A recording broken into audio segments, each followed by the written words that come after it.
Hearing the words is faithful, it felt like a voice whispering, I haven't left you, even when you can't feel me, because he's always there. He's always around us. Can't see grace for what it is until you need it most. God feels so close to us in those moments. The third hour is here. Holy Spirit appear.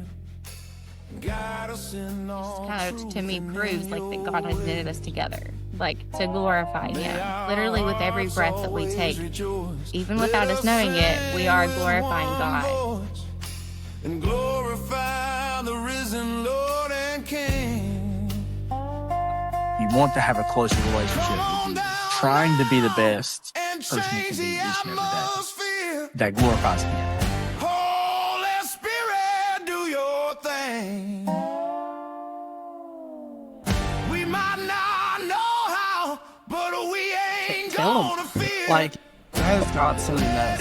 That is how He feels for us. That is how He cares for us. Move us today, Holy Spirit, come and fill this place. Move us today, Holy Spirit, come and fill this place.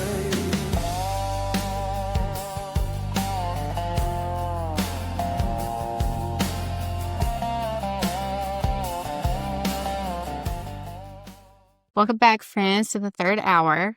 As you can see, Cameron and Sean and Rusty have left it to us today. This will be mine and Chelsea's first time hosting, so Not nervous at all. not at all. Bear with us. This is super special to us because I'm sitting here with my mom and dad, Doug and Kristy. So welcome to the third hour. And thank you. We're excited to have you guys here. So we asked my mom and dad to come on first, mostly because they've been a huge part, obviously, of my life, but Chelsea too. I don't know if we've really talked about it, but Chelsea and I have been friends for over 20 years now. So the majority of memories that I have from my teenage years, like almost all of them include Chelsea. So, Chelsea she was here very often. Yes, a lot of time in this Yes. house. We made, in this very room, actually, we would do homecoming shirts, project, make Cake, chocolate-covered strawberries Yes. for school Many projects. messes that Yeah. Kristy had to clean up. Yep. Yes. So we were here very often. So it's really special to us. A little bit of backstory. So I did grow up in a Christian home. And, even though my relationship with Jesus became more personal later on, I can look back and see the seeds that my mom and dad planted. So the prayers, conversations, and our small daily choices, like you can see that now as a reflection of my life. And I think of Chelsea's life too. She was also going to church with us, when we were growing up. So tonight we're talking about faith, family, and the things that God has done in our home, and that we didn't always see in that exact moment. So I hope that our story tonight reminds you of your own upbringing, maybe, or if it doesn't remind you of your upbringing, then maybe it will give you a spark, or maybe kind of bring light to what it is that how you want to raise your family. All right, you guys ready? Ready. All right, so y'all are going to see me looking down a lot. I have notes on my phone. Like I said, I grew up in a Christian home. My dad preached. My mom, I think faith was instilled in her from a super early age. So just some questions that we have. What values did you hope our home would be built on? I wanted it to be God-based. I didn't get saved until a few years into our marriage. I was what I would consider one of the worst, but not to get into all of my testimony, but drugs, alcohol. I have a background in all of it, 10 to 15 years. And I saw how the choices I made as a teenager affected my later life. And I didn't have that good foundation. I was in and out of church a little bit, but my parents didn't go to church. I went to church with a friend of mine, in and out. So I wasn't raised in a Christian home. I wanted you to be raised in a godly home. Well, I know that I can say I'm super thankful for that, obviously. As I've gotten older, maybe when we were in it at that time, it was kind of annoying Sunday morning service, Sunday night service, Wednesday Wednesday night night service. service. Anytime the lights were on at the block church, we were there. But, I'm super, super thankful for that. And I can say that whenever I was little, there wasn't a meal that we had that I don't remember, praying before we had our meals and, just always reminding me to be thankful, whether that have been a big test that we had coming back. My mom was always, Dad worked night shift, so Mom would always take me to school. And I remember before SOLs, you want to pray about it? Well, sometimes She prayed. You prayed over both of us. I don't know how many times over Yeah. SOLs. yeah. Sometimes I'd let her, but then sometimes I was so nervous that I was afraid I would cry before we would pray. So I didn't. I was just like, no, Mom, I'm okay. But just know that in those moments during that test, it was always brought back to my memory to pray when I was feeling Yes. concerned. So just like any family, though, I think that it's important to remember that even our personal lives, that even though, we have a relationship with God, God never promises that life is going to be easy. Mhm. And, Christian families, as well as just like any other family, they go through seasons, hard seasons, some changes. So what are some challenging seasons that we walked through? Well, I think the most challenging season, and I'm sorry that I'm crying, is when we found out Mariah had diabetes. Oh, yeah. That was hard. Very hard. I knew she was sick. I didn't know what was wrong. And we took her to the doctor in the emergency room. And it was so hard because they were out there talking. They were like, oh no, I hate that she's, and I thought, what's wrong with her? And thought cancer. I just didn't know. Once they finally come in there and told us, and then I thought, have I felt as a mother? Because she was diabetes. And I was like, well, we'll just make sure she doesn't eat a lot of sugar. But that's you with type 1 diabetes. That's just not it. Yeah. But faith helped us praying, reading our Bibles, that Mariah would be able to handle it. She was a trooper up in bed, she was giving herself her shots. No complaining, no nothing. And I just thank God for that, because that was a really hard season. It was, that's the season I was thinking of, the most difficult that I remember going through as a Yes, family. I is- can't imagine as a parent how scary that would be, because that's just not something you want to hear, because that's a No. lifelong thing that your Yes. child has to deal with. Ab- I was telling her the other day how proud I am of her, because she has handled it with so much Oh, grace. yes, absolutely. You never hear her complain. She's always positive No. about it, and I'm just so proud of her. I am too. It's Yeah. just, She never did from I believe that. day one.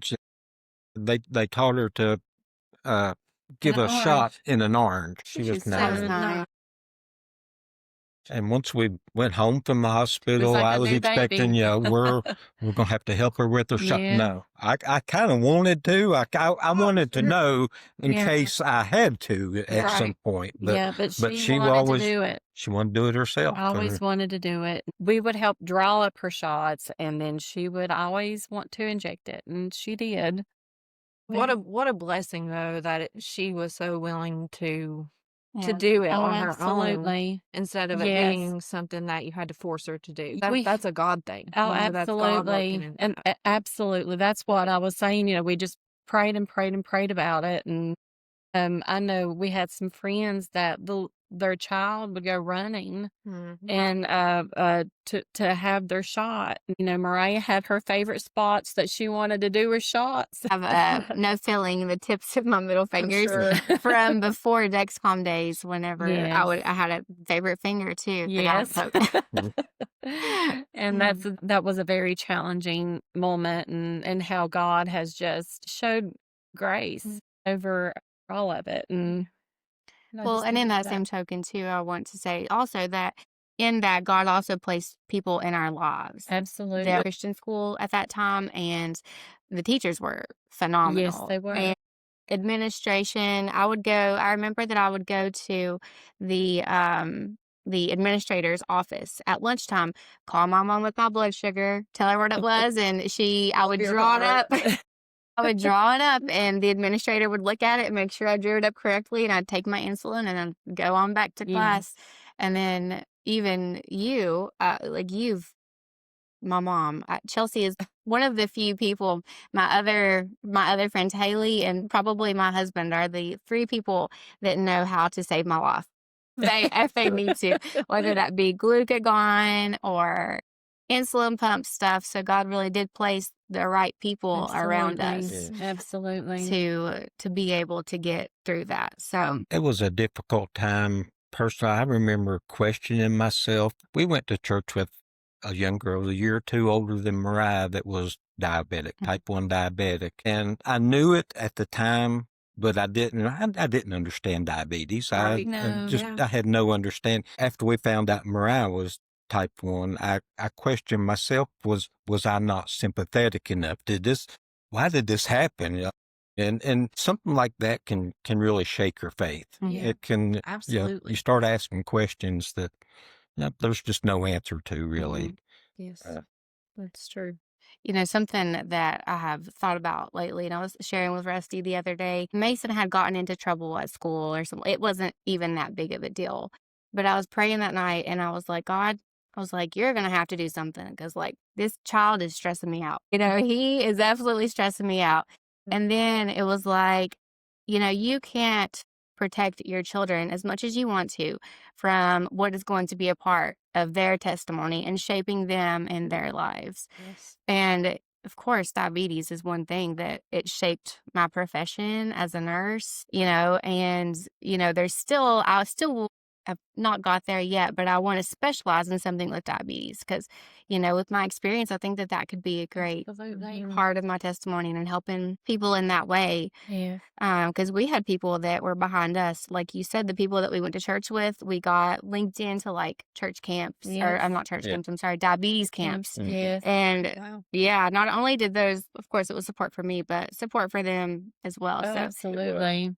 throughout the whole process, you could just see God placing stepping stones for us, Absolutely. And then looking back at all of the things that we went through, maybe even that you saw me and Chelsea go through, what are some things that you would tell your younger parenting selves? I would tell myself, you're going to make mistakes. Looked at the way I was raised, the mistakes that my parents made, or that I perceived they made anyway. Yeah. And I said, I'm not going to make those mistakes. But boy, did I make a whole pass on my own mistakes. Yeah. So I tried to draw off that and forgive yourself for your mistakes. It's going to happen. You're not going. We're not the perfect parent. We have a perfect parent, God above. He's the only perfect one. We are not. We'll never be. And we just do the best we can. And if we make a mistake, apologize, ask forgiveness, whatever it takes. Yeah. That's good.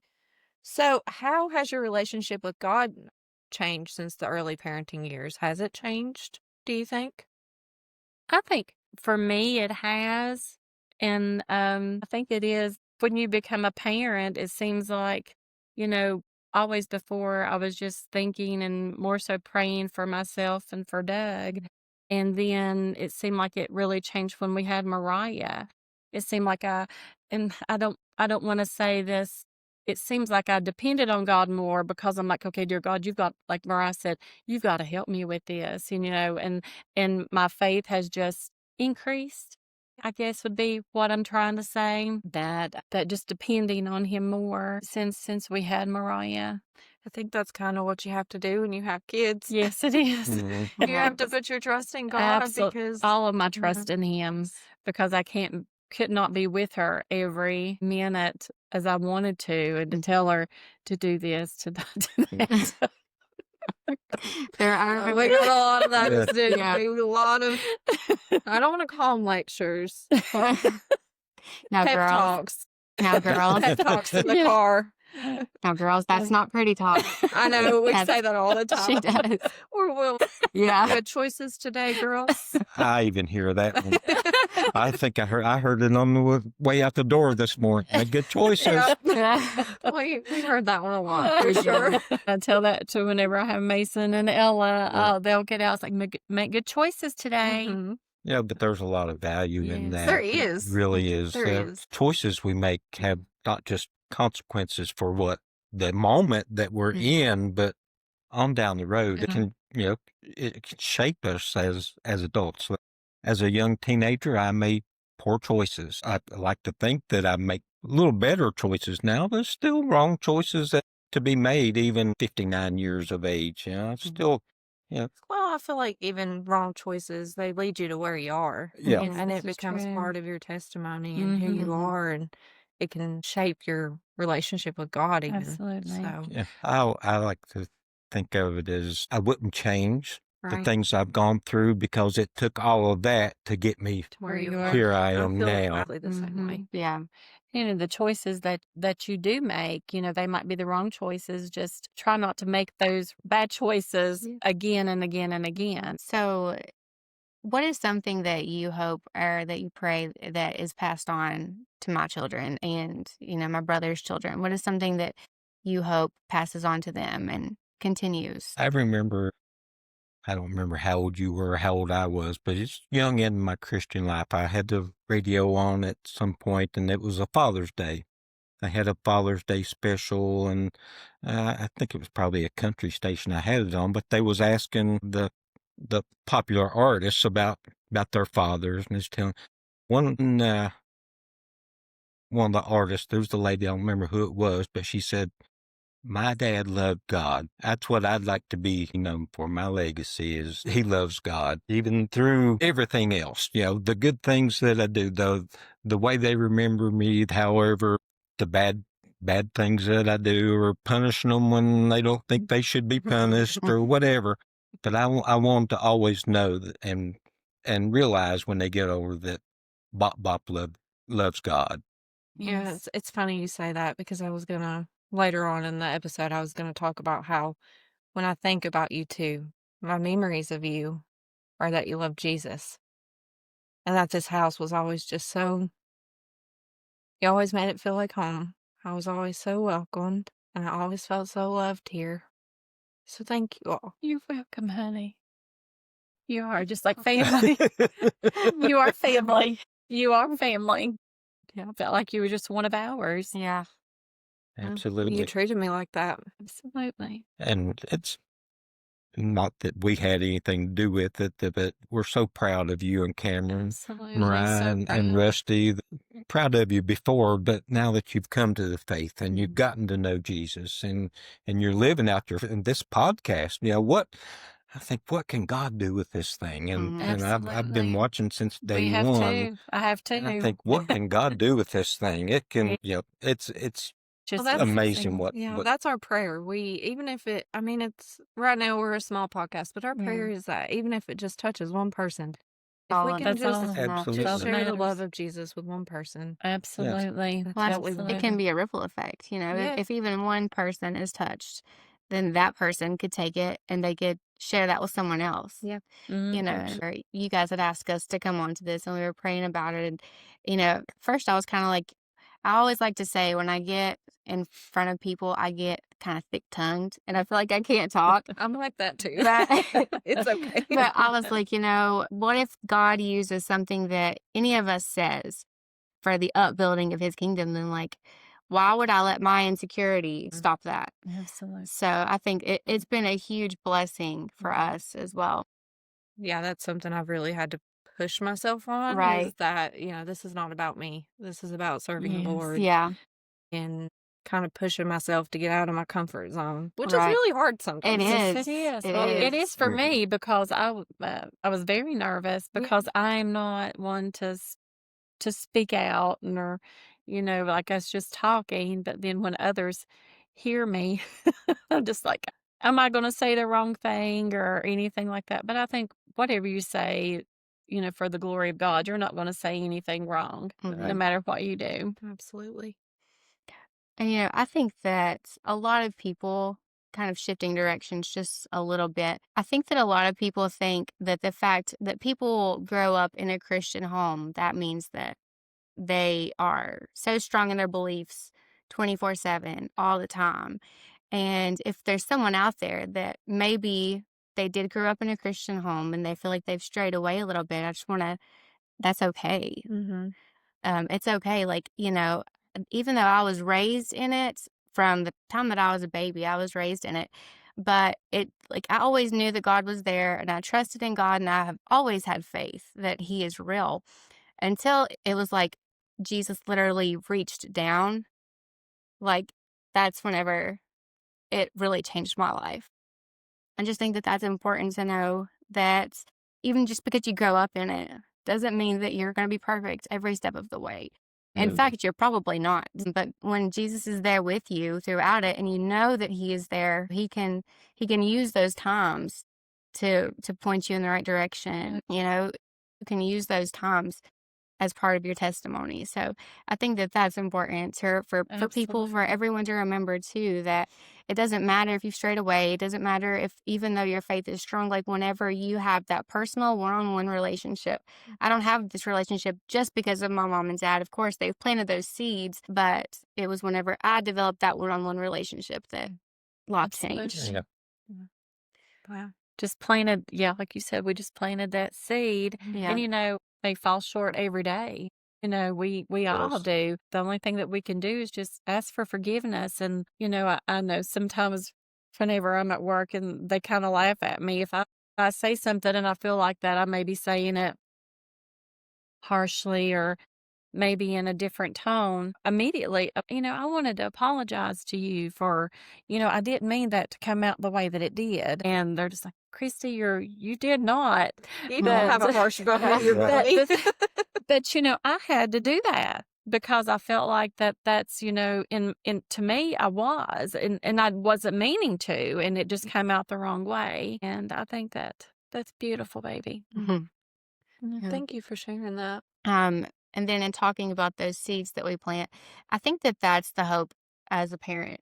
Like, Oh, that's all yeah. that we can hope for, is that we do plant those seeds and that, we pray that that ground is fertile and that it is ready to, take root and Yeah. grow in our kids. Flourish, absolutely. I know. Sorry. go No, ahead. no, you I go was ahead. just gonna say it was always obvious, growing up with Mariah that you all had planted those seeds in her life because she was always so.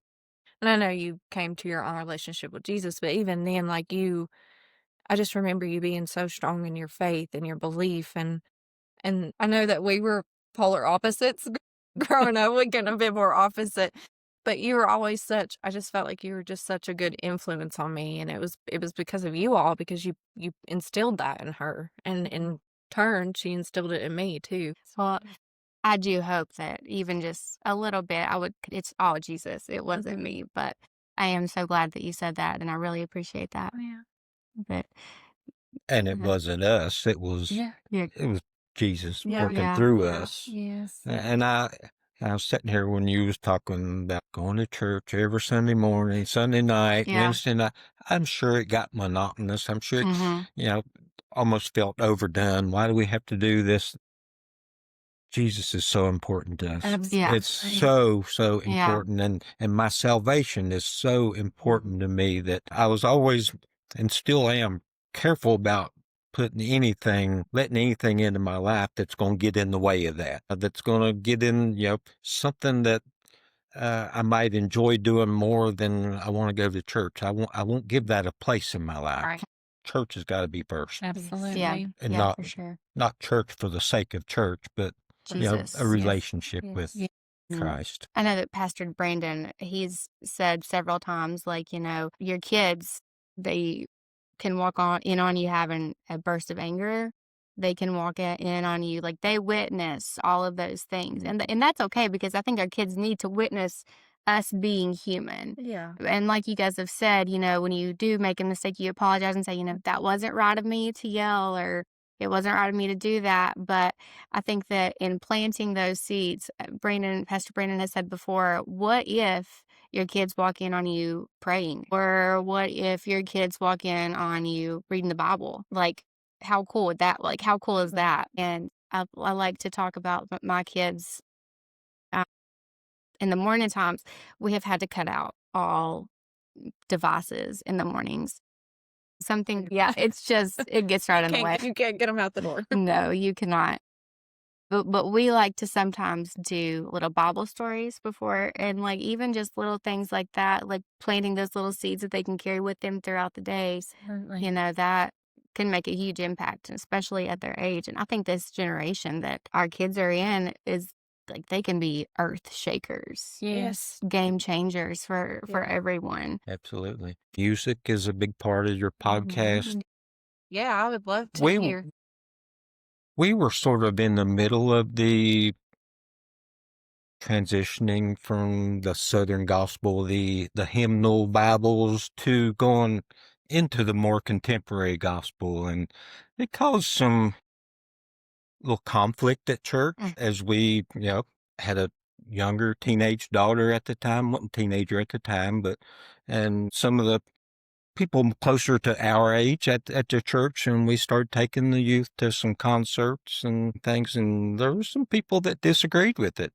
Actually, some of my family, but it's okay. I mean, those people now are listening to Casting Crowns and Mercy Me, whereas in that time we're like, no, this can't be from God. Want to put God in a box. And like you was talking about, of course, Frank said that, Christian music can't be spirit, if it's AI generated. Well, it's putting God in a box. God can work through AI. If man can work through AI, God can certainly work through AI. But, that was a real interesting time to go through that and see the change in the culture a little bit. And I've never been a hip hop person. It just don't appeal to me. I'm not that, but I like to, no, I like to think that I like pretty much all genres, especially Christian music, from the Southern gospel to the hymnals to the contemporary to the more country sound. I like it all, and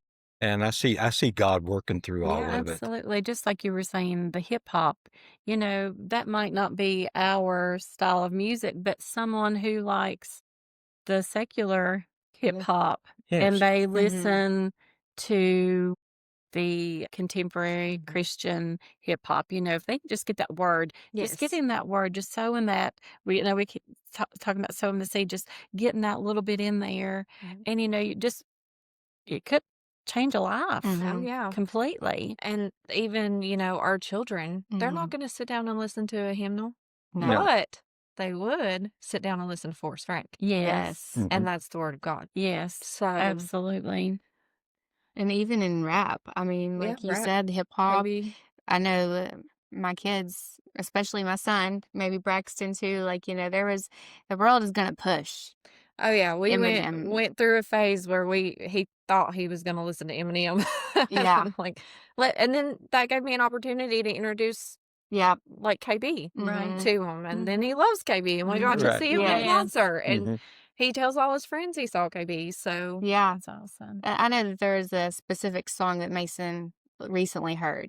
It was called Psalms 139. I can't even remember the artist, Caleb something. I know what you're talking about. Well, I was telling Mom the next day, I was like, Mason found this song and it's called Psalms 139, and it's a hip hop like song about that Bible verse. And the next morning, he wanted me to actually read Psalms 139 out of the Bible for them. So Mom texted me shortly after our conversation. She's like, send me that song. And I sent it to her. She's like, well, it's not my style. But as long as Mason is listening to this instead of some of the other music, that's okay. But that's awesome though that Yeah. he took that initiative and wanted Yeah. you to read the verses to him. Yes. I love that. Yeah. I thought that was really cool too, because it was like, he knows that this song had to be about Psalms 139, Right. but him wanting to dig deeper into it. And, that's what these songs for these kids can do, is it can make them want to go deeper and to learn more. But in talking about the church that I grew up in, that church was full of beautiful people, God-led people. They were just kind of set in their ways then, and that's okay. But in saying that, how did you all go about choosing a church for us growing up? Well, I grew up Pentecostal. My mother, my wonderful mother, she raised my brother and I have two brothers in church. We always took us. My daddy never went. He still doesn't go, but I'm praying and believing that God's going to move for him in so many ways.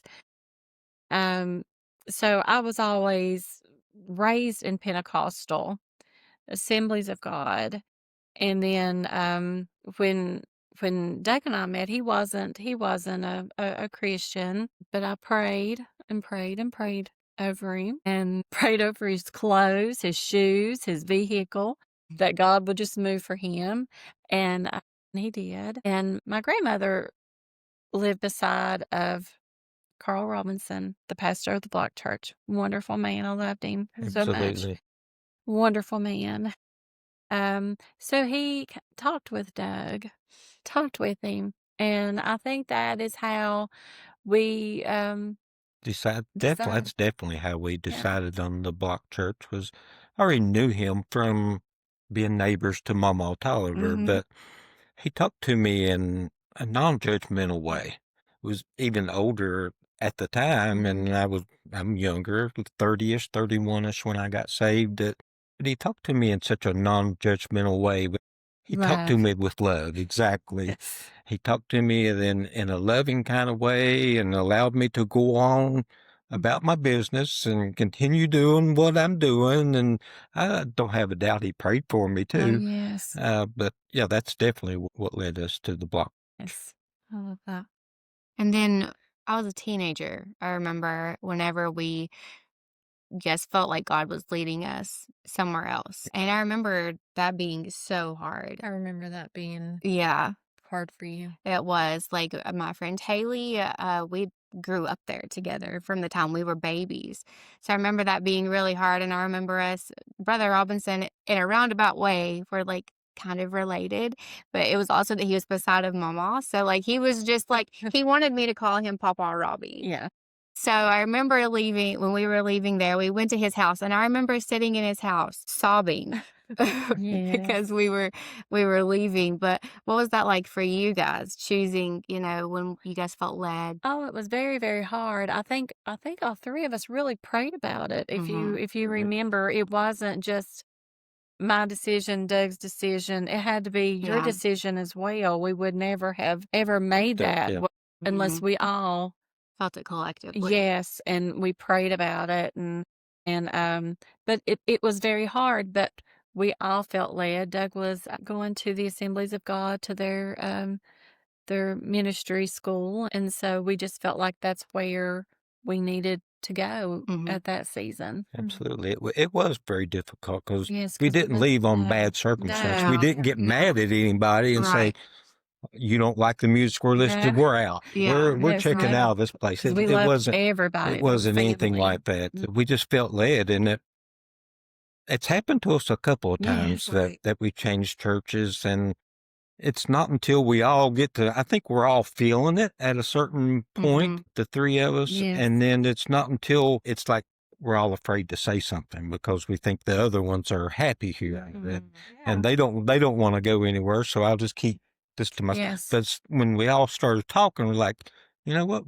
God's moving in all of us and leading us to go to do something else. And I think that's it. And it's not anything against the church. That's what I told. Brother Robinson did his job. He raised me, he mentored me as a minister. And then, as it was hard for him too, he cried when we left, but he did his job and allowed us to go out and take what we learned at the Block Church and go somewhere else with it. And then what I've learned from that pastor to go somewhere else. Yes. We've been blessed to serve under 4 pastors, 27, going on 28 years that I've been saved. It's not like we're church hopping or anything. It's taking what we've learned and going somewhere else with it. The apostles, Jesus, they learned from Jesus, and then he sent them out into the world. And it's kind of, I'm certainly no apostle. Never been called to pastor a church. My ministry was to serve my pastor. He's given me some insight into what pastors go through, how hard it is to be a pastor, and just to be a help to my pastor in any way I can. And that's important. That is an Absolutely. important role to play. And teaching Sunday school Yeah. as well. I've been teaching Sunday school at our current church now for about 3 years, 4 Yeah. years now, and Kind I of love it. I taken, never it's they take it's turns about it. yeah, It's it's a wonderful. different role than preaching. I'm not preaching at the church so much anymore, but it's a different role. But I feel I've grown in my faith through teaching and forcing myself to study. That sometime when you know we all get lazy in our study habits, sometime our reading habits, but this kind of forces me to get in the Bible and or to be praying. God, what do you want me to do this month? What's on the agenda, or is it going to be week to week, or Yeah. are we doing a series? Right. It's I've drawn closer to God through this. So That's awesome. Mm-hmm. I mean, that's what you want. You Yes. want to be somewhere where you feel Mhm. growth, because when you Mhm. stop feeling like you're growing, then it's probably time to move on. Right, right. Yeah. That's good. And I was thinking, we recently became members at our church at Life Church. And something that they say in there, and I've even heard it said in sermons before, is that they raise them up and send them out. I'm not for sure if that's the exact verbiage of what they say. Isn't that part something? Basically, it's raise them up and send them out. And I think that a lot of people think that when you leave a church, it's because something made you mad. Or Right. something bad happened. Or something bad had happened. You don't agree. Something bad has happened. And I just think that it's good to point out that just because you've left somewhere, it's not because, somebody's made you mad. Maybe God Right. is just leading you Mhm. somewhere else. Absolutely. Absolutely. But you guys were talking about, growing your faith with reading the Bible. So as I was growing up in the busy seasons and hard seasons, how did you make time? How was it easiest and best for you guys to make that time, that one-on-one time with God? I found it worked best for me late at night. I work night shift. I work till 2:30 in the morning, and uh, so especially on the weekends, they had their normal bedtimes, Yeah. at between 9 and 10 o'clock usually. So they go to bed, and that's when that time of night I'm just coming alive. I'm like whoop, wide-eyed and bushy-tailed. I'm ready to go, and I found at that time that the late night study and the quiet time was best for me. I drawn into a little more the morning study, even sometimes midday study when I'm here at the house all by myself, and been in the garage and come in or whatever, and just sit down with God for a few minutes. I find some of my best times with God is mowing the yard.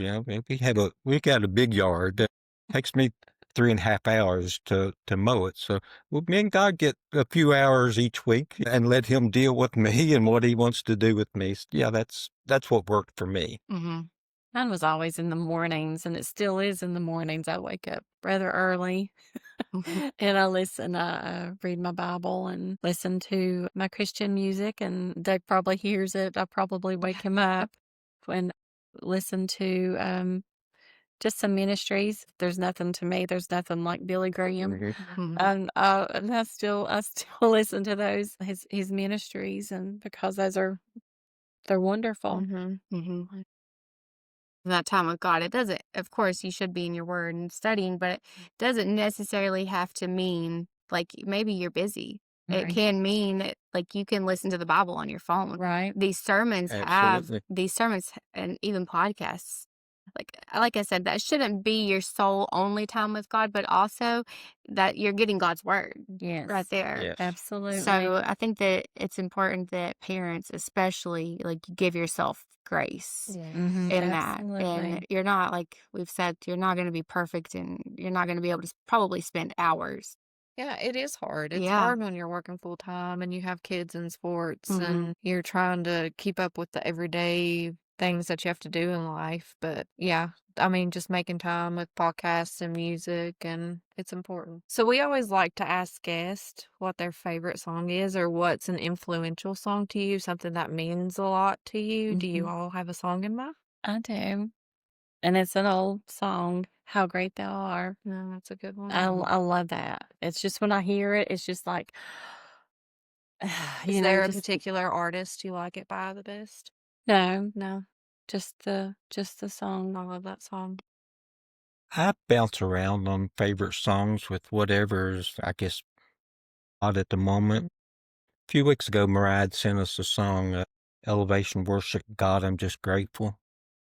Like the last 2 days, that has been on repeat for me. It's just over, and I just can't get by it. And another Elevation Worship song, we saw Elevation Worship in concert, and I can't remember what song it was. I'm terrible at remembering the titles of songs, but they did a song, and at the concert, it was just so powerful. It was. You probably remember the song, and Can't think they, it went on longer than the 3 minutes, 3.5 minutes, whatever it is. Seemed like it went on 5, 6, 7 minutes. That they just kept it going.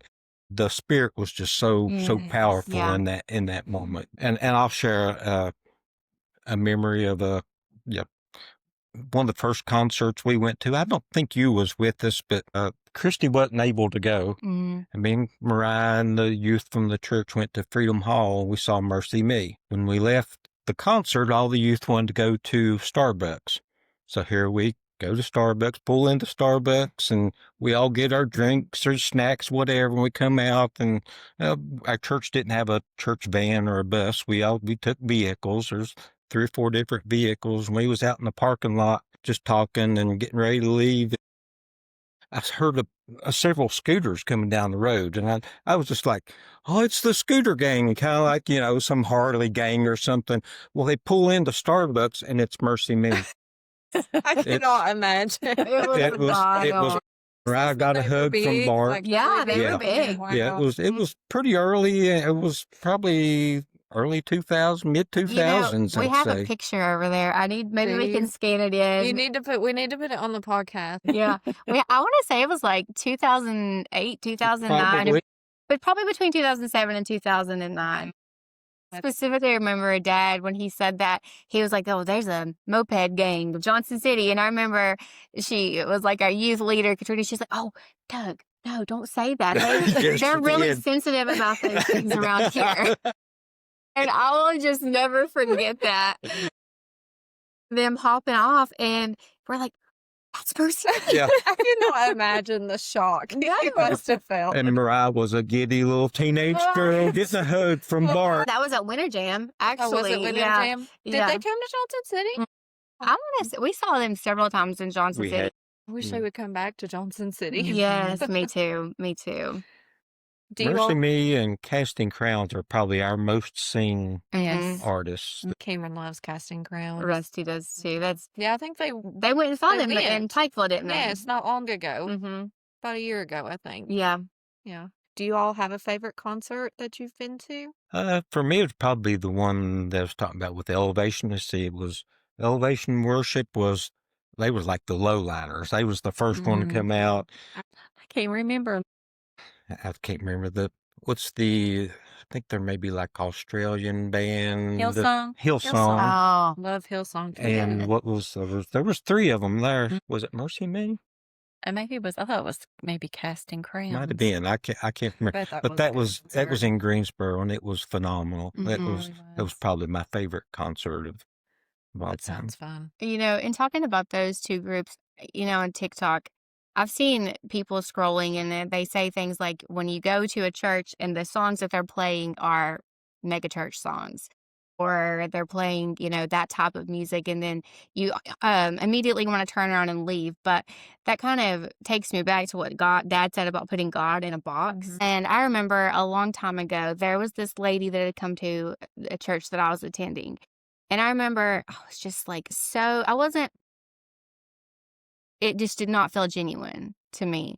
And I remember feeling that way. And I remember talking to a lady that I worked with about it. And she was like, God can still use, like, even if Elevation or any of these artists, their intent is not pure, God can still use that.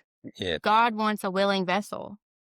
It doesn't necessarily, maybe their intent is to build themselves up, but guess what? If God wants to be built up, His word is going to be built up no matter what their intentions are, if it's truly Spirit led. I thought about that. Yeah, I think that's important to remember. If there is anyone that goes into a church and they are playing these mega church songs that God is still like, you walk into our church and like, I feel like you can feel the Spirit immediately with a lot of churches or a lot of songs that we're singing. So I think that that is something that we have to remember too. Like, we're still getting fed, that God is still moving through. And like, it's another thing with the AI too, with AI, produced music, God is still, he can still move in all of those things. That's true. Yeah, that we had a song on the podcast not long ago. I can't remember the song title, but it was by a guy called I Needed This Dave. And Cameron and I loved the song. Like we loved it. And we got to looking at it and it was an AI song. And we didn't realize it. Mhm. But we felt led by, I mean, we felt the spirit in it. Mhm. So yeah, I agree with you. Yeah. Kind of along that same line is I wasn't a Christian at the time, but and I don't know if y'all recognize the name Jim Baker and Jimmy Swagger. They were mega church preachers, Mhm. pastors who fell from grace, who got caught up in the things of the world. And as a non-Christian at the time, I was like, I'm as good as them. Look I ain't out doing that kind of stuff. But God knew they was going to fail. And I struggled with that for years. But, I've come to realize God knew they was going to fail when he called them to their ministry. And I think both of them had come back to the Lord, but it's great to see that how many souls were saved under their ministry before they fell. They had their fall, their moment, whatever happened to them, relationship with Christ, but it didn't affect the relationship that these people who were saved under their ministry Right. had. They're still saved. So, kind of along the same lines what you was talking about with the mega church bands, listening to. Yeah. And that song, God, I'm just grateful for you. Oh my goodness. Like, if that doesn't light your fire, then your wood is just wet. Like, Yeah. it makes me agree. want to kick a door down. I'm Yeah. telling you what. Well, that's what you put in that text when you sent that. Yeah. I was a kid. I keep thinking, man, I could just really kick a door down. I really could. Oh, it really does. It gets you going. Yeah. It does something. And I think that that's how you know that it is. Yeah. It's a spirit led. It's like God is just in it, Mm-hmm. What strengths did you see in me early on, and did any surprise you as I got older? And then were there moments you saw God working before I did? The strength that Okay. I've seen in you, you got the little the best of both worlds, I would say. You got some of the calmness of your mom, the steadfastness, and then you got a little bit of me. There's a little bit on the wild side, a little bit of step outside of your comfort zone. Mm-hmm. I know doing this podcast is getting outside of your comfort zone Mm-hmm. a little bit. We all like to be comfortable, but if we get out of our comfort zone, when God called me to preach, I fought him for a long time. It wasn't, I never really had a problem in getting in front of people and doing things. It's just like, I'm a quiet person. I'm so reserved and just quiet, pretty much keep my thoughts to myself. But when God was wanting me to do this, like, yeah, Lord, somebody else. It can't be me that you're talking to. You got a little, I think you've got a little of that. You got a little of that fire, that willingness to, God, whatever it is, send me. Mm-hmm. The disciples said, send me. Yeah. And I think talking. Mariah has always been a talker. And she has. And I've always felt like, that God could work through her. And she talks beautifully. Yes. And you as well, Chelsea. You were always quiet. And then like you were saying, this has been hard for you, but gosh, I can see how God's working through you. And I mean, Yes. it's just, I know Doug's already said it, but it's just, my heart just is just overflowing with joy for you and Cameron and Mariah and Rusty. It's just, like, thank you, Lord, because I prayed so many prayers that God would just move so many mountains that Mariah's had to struggle with. And oh gosh, that has just, God has moved for me in a mighty way for her. And I just thank you for it. Mm-hmm. When we were 13 and 14-year-old girls, did you see us sitting here No. like this. I did. No. When we say that Chelsea and I were opposites, like if you would have known us in school, we were. If I was there, Chelsea was there. You know, and you probably, if you would have known us then, you might not have really thought that. I was more More so me, but yeah. I mean, I could definitely see you doing something like this. Well, Chelsea has always been like my backbone, literally, because I've always I've never, I don't know, when I'm faced with adversity, I normally was just like, nah, it's fine. But Chelsea has always been like so strong. And I see that now. And, you know, of course, I've prayed for you over the years before you came to Jesus, but even more even now, because you are so strong. And you really are. You're so strong. And I'm really proud of you.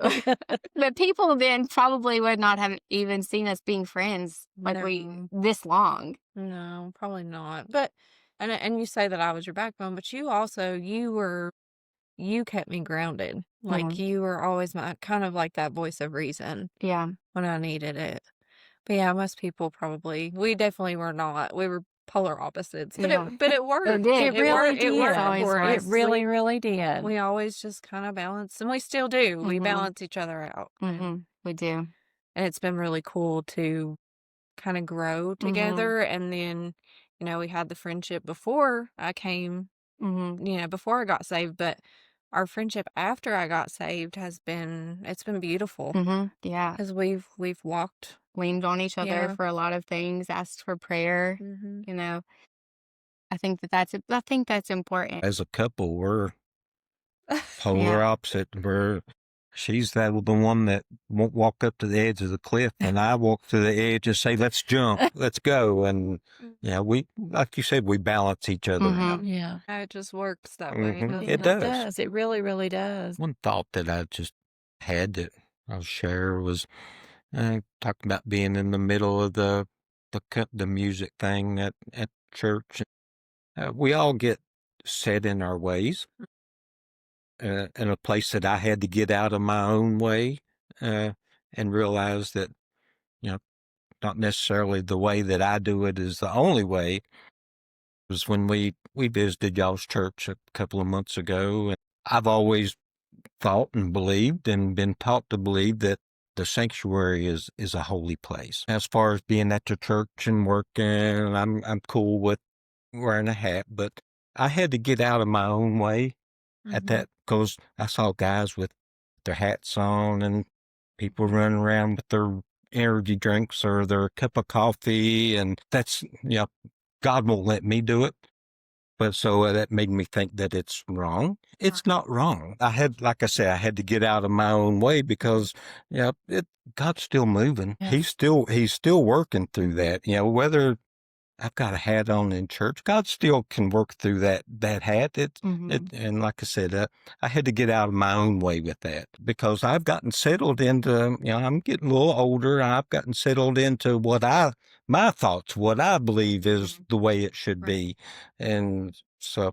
Yeah. Let me give you the opposite side of that. So when Cameron and I started going there, it's part of the reason why we stayed is the people wearing hats. We saw people with tattoos. We saw the energy drinks because we felt comfortable. You fit in. Yeah. You fit in. Exactly. We felt comfortable and Yes. we didn't feel judged and we felt just kind of like we belonged. Right. And it just staying there has opened so many doors for us. Absolutely. So, Absolutely. Yeah. I think that we, like Dad said, when I was younger, the church that we grew up in, while it was full of good people, they were pretty strict about things. And I think that I remember, you know, when I was a teenager and only King James Version Bible was what our church believed in. Right.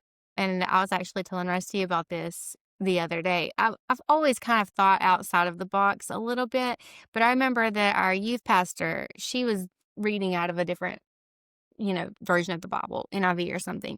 And I remember on the car ride home, I was like, I want an NIV Bible. And I remember how did that go? Did not go over well. I think there were tears in the whole car. But then it wasn't that long after we went to a Bible bookstore and Mom and Dad were like, pick out your Bible. whatever version of it is, it doesn't matter. Yeah. How amazing of you all Yeah. to kind of come to Oh, terms with that. yes. And It's another time of Yeah. getting out of my own way. Right. Yeah. Yeah. And I think that there are different versions. I think someone may not be able to understand like the King James Version, but then if they read the English Standard Version or even the New King James Version or the New Living Translation, so you can understand that. I mean, I just think, that was another thing that Brother Robinson gave you. He gave you that big book. Mm-hmm. It was a big Bible, Yeah. and it had all these different translations in it for him to read, so he could read the way that the difference. Yeah. See, if I just had to read the King James Version, I don't know that I could do it. Yeah. Like, I Right. really don't. Mhm. I've tried, and I struggle with comprehension of it. Right. That's what I'm saying. Yeah. The other English Standard or New Living, whatever version that you read, God can move through those no matter what version it is. And actually, the King James Version isn't the Not even the original original. Right. version. The Bible was translated from not even Hebrew, was it Aramaic, right? Or was it Hebrew? Thought it was Hebrew. Okay. I And think there was some Aramaic and Greek. yeah. Yes, I was Okay. glad I knew it Yeah. was some Greek. So Yeah, but people who lean on one version, like you said, the King James wasn't the original, and I don't have the original manuscripts to go back and look. So Yeah. how do I know they translated it exactly? And it's been said, and I won't doubt it, but that the King James was translated as closely as possible to the original language. Do I know that? I don't Right. know that. Does that person that told me that know that? They can't know that. They don't have the scrolls, access to them. If I did have them, I can't read it. I can't read Right. Greek or Hebrew. So, Yeah. You wouldn't know anyway. Yeah. But it all goes back to that, God is going to get his word through. If you're reading Yes. NIV, Right. if you're reading King James, I know our Bibles are Christian Standard Bible. Yeah. yeah, It like God's word is alive, and it's Yes. going to, it's whatever God wants you to get out of it, you're going to get Yeah. out of it. Yes. absolutely, Yeah. absolutely. Let God out of this box that I put him in, Right. that I say, you can only work right here. Mm-hmm. You can't go outside there. God says, watch me. I think we Yeah. all have tendencies We do. We to do. put God We in a do box. really do. We do. And there's a song, I can't remember, I think it's actually by Franny Cash, and she played it, and she, Jesus, of course he taught in the synagogues, but that's not the only places he taught at. He was out in the streets, Yeah. was saving prostitutes. The least of these is who he was going to Yes. to preach the word to. It's, he wasn't just preaching in the synagogues.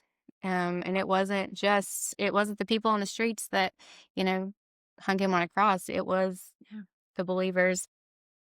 Mhm. His word is going to get through no matter what. So I think that we can all agree that our conversation tonight, it's gone really good. It's flowed really well. We've really enjoyed I know, speaking for myself, I've enjoyed this conversation. It's been good. And Me too. the same house that we wreaked havoc in. We've We're recording a podcast right now, so it's kind of a full circle moment, really. Even my cats, it's still here. Cannot believe Tinkerbell is still with us. 18 years old. A bit of a funny story. I knew you were gonna do it. I knew she was gonna tell it. Chelsea and I'm pretty sure I've told you guys this, but Chelsea and we got into a bit of like a scary movie phase when we were teenagers. Kristy took us. Mom She would drop us off at the movies and Yep. pick us up. I don't even know if she knew what we were watching, honestly. Probably not. We probably told her we were watching something else and went and bought tickets to Paranormal Activity. But Activity movies, and we came back home. It was late at night. I remember we were laying in bed and like about to doze off, and Tinkerbell, my cat, jumped up, and all of a sudden Chelsea goes wham, punches Tinkerbell off the bed. Tinkerbell's down here. She's like, "Bro, I just punched Tinkerbell." I remember getting up, flipping that light on, and Tinkerbell had her back arched like towards the bed. What is that? She was so mad. She was. But she scared me to death because we had just watched those movies. I'm surprised I didn't come downstairs and get in I'm bed with honestly me. surprised we didn't because Yeah. we were terrified after those movies, Yeah, weren't we? we were. We were. In closing out the podcast tonight, is there, if you could, what would you like for your legacy to be in 20 years? People, in memory of our family. If people were like, you remember the Northern family from 20 years ago, what would you like for them to think about and remember? I'd like to see them from to remember that we were together, Mm. and that now here we share this faith, and looking forward 20 years. I'm 59. Conceivable to think that at 79 I might yet still be here. I'd love to go to church with Mason and Ella and with them with their spouse.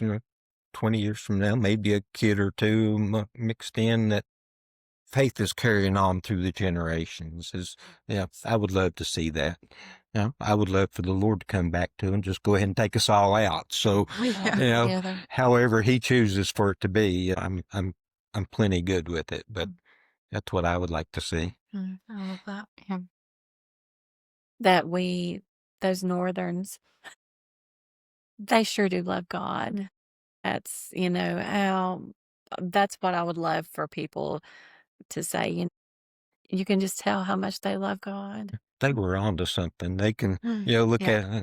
at, I look back now, or 20 years ago, I could look back to the 20 years before that and see the Christians that that I knew in my life, and I say they knew something that I didn't at the time. Mhm. But I've come to know what they know. I come to know who they know. Well, there's a lot of people that they don't believe, and they're like telling you that it's not real. But what have we lost? Mm. What have we lost? But look at what we're going to gain. Well, I just want to thank you both for coming on and talking to us. It's been awesome and an honor to have you both on the podcast. It's been an honor. It's been a kind of full circle moment for, Yeah. I think, me and Mariah. Yeah. But it's been awesome. Thank you for having us on. Yes, thank you. Thank We're you so so much. proud of all of you guys, the Yes. 4 of you, for doing this. Absolutely. Thank you. We appreciate you guys staying on for tonight. If anything resonated with you, let us know. Go ahead. If there's any- You're doing good. Please like, share, and subscribe. Yeah. It is. I've watched enough videos. I know that's got to be in there.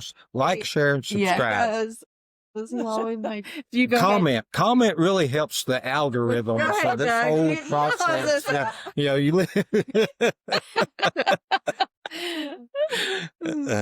Well, we're so appreciative to you guys for tagging along with us on this episode. And if there's anything that any of us said that really resonated with you guys, we'd love to hear about it in the comments, whether that be through a comment or a personal message. We'd love to hear from you guys what you thought about our episodes. So like it, share it, send it out, and we'll see you guys next time. Thanks, guys. Thank you.